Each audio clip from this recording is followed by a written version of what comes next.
हमारे YouTube channel में आप सभी का स्वागत है और आप सभी को हमारी तरफ से राम राम। अभी तक हमारे जितने भी वीडियो बने हैं उसमें हमने 155 दोहे कंप्लीट कर लिए, यानी पूरे हो गए हैं। और जो आगे के दोहे हैं वो हम इस वीडियो में पढ़ेंगे। नील महिधर शिखर सम देख विशाल बराऊ, चपर चले है सट सुटुकी नृप हाँक न होय निभाऊं।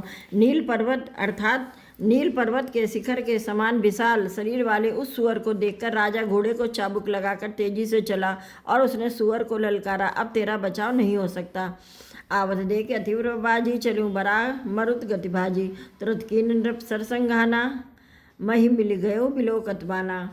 इसका मतलब है, अधिक शब्द करते हुए घोड़े को अपनी तरफ आता देखकर सुअर पवन वेग से भाग चला। राजा ने तुरंत ही बाण को धनुष पर चढ़ाया। सुअर बाण को देखते ही धरती में दुबक गया। तक तक तीर महिष चलावा, करे छल सुअर शरीर बचावा। प्रगट दुरत जाई मृग भागा, ऋष बस भूप चले संग लागा। अर्थात राजा तक तक कर तीर चलाता है, परंतु सुअर छल करके शरीर को बचाता। वह पशु कभी प्रकट होता और कभी छिपता हुआ भाग जाता था और राजा भी क्रोध के वश उसके साथ पीछे लगा चला जाता था। गयो दूर घन गहन बराहूँ, जय नाहिन गज बाज निभाऊँ। अति अकेल बन विपुल कलेसु, तदपि न मृग मग तजई नरेसु। इसका मतलब है, सुअर बहुत दूर घने जंगल में चला गया जहाँ घोड़े हाथी का निवाह यानी गम नहीं था। राजा बिल्कुल अकेला था और वन में कलेश भी बहुत था, फिर भी राजा ने उस पशु का पीछा नहीं छोड़ा। कोल बिलो के भूप बड़ धीरा, भागी पैठ गिर वहाँ गंभीरा। अगम देख नृप अति पछताई, फिर महावन परे गुलाई। अर्थात राजा को बड़ा धैर्यवान देखकर सुअर भागकर पहाड़ की एक गहरी गुफा में जा घुसा। उसमें जाना कठिन देखकर राजा बहुत पछताकर लौटना पड़ा। फिर वह घोर वन में रास्ता भूल गया। खेद खिन्न क्षुधित त्रसित राजा बाज समेत, खोजत व्याकुल सरित सर जल बिन भयउ अचेत। मतलब बहुत परिश्रम करने से थका हुआ और घोड़े समेत भूख प्यास से व्याकुल राजा नदी तालाब खोजता खोजता पानी बिना बेहाल हो गया। फिर विभिन्न आश्रमिक देखा, तह बंडपत कपट मुनि बेसा। जासु देश नृप लीन छड़ाई, समर सेन तज गयो पराई। इसका मतलब है, वन में फिरते फिरते उसने एक आश्रम देखा। वहाँ कपट से मुनि का वेश बनाए एक राजा रहता था, जिसका देश राजा प्रताप भानु ने छीन लिया था और जो सेना को छोड़कर युद्ध से भाग गया था। समय प्रताप भानु कर जानी, आपन अति असमय अनुमानी। गयो न गृह मन बहुत गलानी, मिला न राजे नृप अभिमानी। अर्थात प्रताप भानु का समय यानी अच्छे दिन जानकर और अपना कुसमय यानी बुरे दिन अनुमान कर उसके मन में बड़ी गिलानी हुई। इससे वह ना तो घर गया और ना ही अभिमानी होने के कारण राजा प्रताप भानु से ही मिला यानी मेल किया। ऋष उर्मारी रंक जिमि राजा, विपिन बसई तापस के साजा। तासु समीप गवन रप कीना, यह प्रताप रवि तेवी तब चीना। मतलब दरिद्र की भांति मन ही में क्रोध को मारकर वह राजा तपस्वी के वेश में वन में रहता था। राजा प्रताप भानु उसी के पास गया। उसने तुरंत पहचान लिया कि यह प्रताप भानु है। राय त्रसित नहीं सो पहचाना, देख सुबेश महामुनि जाना। उतर तुरकते कीन प्रणामा, परम चतुर्ना कहूँ निजनामा।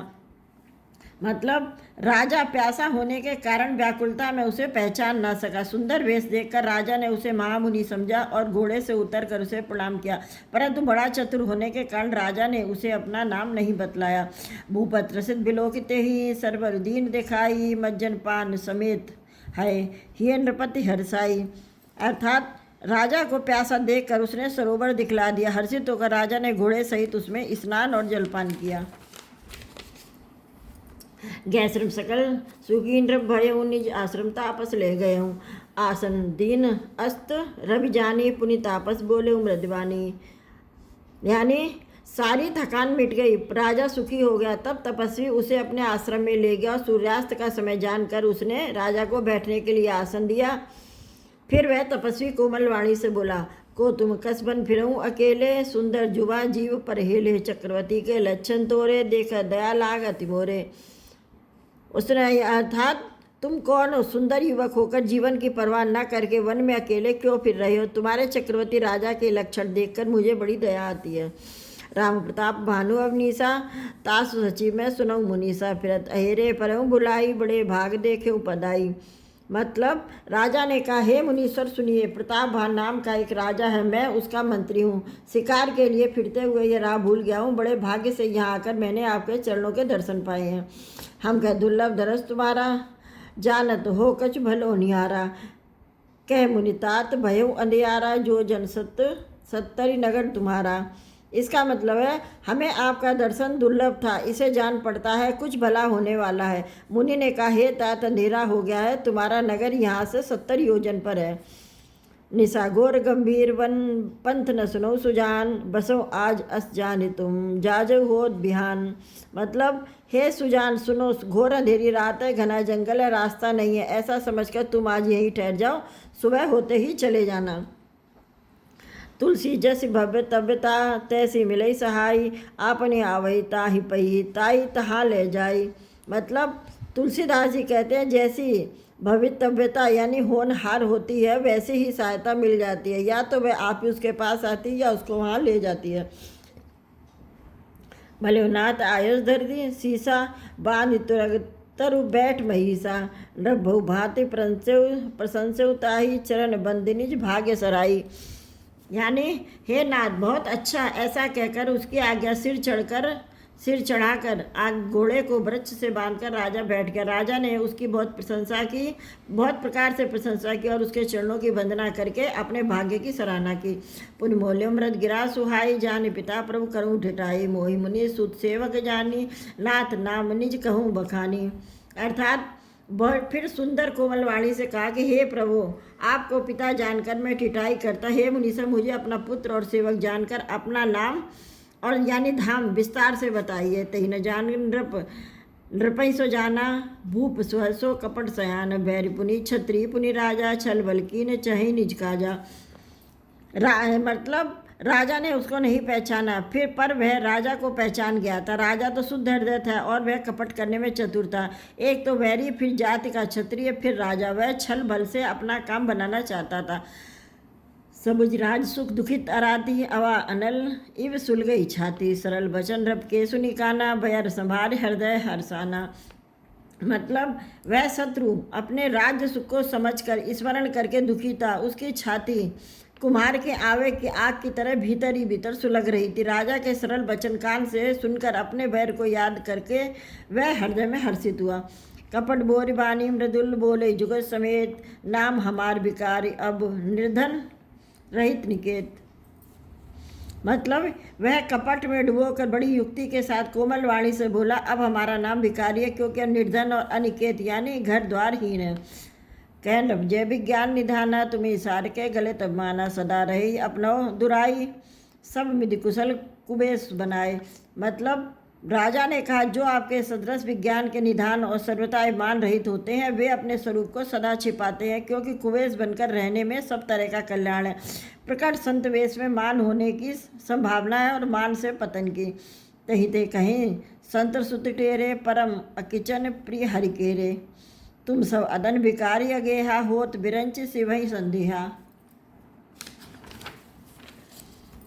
मतलब इसी से तो संत और वेद पुकार कर कहते हैं कि परम अकिश्चन मतलब सर्वथा अहंकार ममता और मान रहित ही भगवान को प्रिय होते। आप सरीके निर्धन भिखारी और ग्रहहीनों को देखकर ब्रह्मा और शिव जी को भी संदेह हो जाता है कि वे वास्तविक संत हैं या भिखारी हैं। जो सो से तब चरण नमामि, मुँह पर कृपा करी अब स्वामी, सहज प्रीत भूपति के देखी, आप विषय विश्वास विशेषी। अर्थात आप जो हो सो हो, अर्थात जो कोई भी हो, मैं आपके चरणों में नमस्कार करता हूँ। हे स्वामी, अब मुझ पर कृपा कीजिए। अपने ऊपर राजा की स्वाभाविक प्रीति और अपने विषय में उसका अधिक विश्वास देखकर सब प्रकार राजई अपनाई, बोले अधिक स्नेह जनाई, सुन सतभाव कहूँ मई पाला, कहा बिसत का यह बसत बीते बहुकाला। मतलब सब प्रकार से राजा को अपने बस में करके अधिक स्नेह दिखाता हुआ वह कपट तपस्वी बोला, हे राजन सुनो, मैं तुमसे सत्य कहता हूँ कि मुझे यहाँ रहते हुए बहुत समय व्यतीत हो गया है। में हमारे 160 दोहे कंप्लीट हो गए हैं। आप रामचरितमानस के दोहे चौपाई सुनिए। इसमें हम सभी कांड के 5-5 दोहे के अलग अलग वीडियो बना रहे हैं और साथ ही साथ उसको हिंदी में समझाते भी जा रहे हैं। अगर आपको इसमें कुछ मिस हो गया तो आप हमारे यूट्यूब चैनल पर जाकर भी देख सकते हैं और फिर हमारे चैनल को सब्सक्राइब कीजिए। तो चलिए अब आगे वीडियो में मिलेंगे। आप सभी को हमारी तरफ से राम राम।